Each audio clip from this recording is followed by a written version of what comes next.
అందరూ ఎలా ఉన్నారండి? ఈరోజు మార్నింగే సముద్రం చేపలొచ్చినాయి అనమాట. ఈ చేపలని ఏమంటారో కామెంట్ చేసేయండి. ఒక 4 పుంజాలు తీసుకున్నాము. ఇవి క్లీన్ చేసుకునేలోపు చింతపండుని నానేసుకున్నాం అనమాట. తర్వాత మసాలా కోసం ఒక మిక్సీ జార్‌లో జీలకర్ర, ఆవాలు, ధనియాలు, చెక్క, లవంగ, అనాస పువ్వు, ఒక 4, 5 ఉల్లిపాయలు కట్ చేసుకొని మిక్సీ జార్‌లో వేసుకొని మెత్తని పేస్ట్ చేసుకొని పక్కన పెట్టుకోవాలి. ఆ తర్వాత ఒక దాకలో ఈ క్లీన్ చేసుకున్న చేపలన్నింటిని వేసుకొని మసాలా కూడా యాడ్ చేసుకొని కారము, పసుపు, కల్లుప్పు, కొంచెం ఆయిల్ కూడా వేసుకోండి. కల్లుప్పు వేసుకుంటే చేపల పులుసు టేస్ట్ అనేది చాలా బాగుంటుందన్నమాట.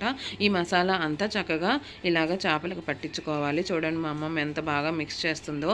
మా అమ్మమ్మ ఒకప్పుడైతే ఈ చేపల్ని మట్టి కుండలో ఉండేదండి, చాలా టేస్ట్ ఉండేది. ఆ తర్వాత చింతపండు గుజ్జు కూడా వేసుకొని సరిపడా వాటర్ అనేది యాడ్ చేసుకొని ఒక 4, 5 పచ్చిమిర్చి చీలికలు వేసుకొని స్టవ్ మీద పెట్టేసి ఆయిల్ సపరేట్ అయ్యేదాకా ఉడికించుకోవాలి.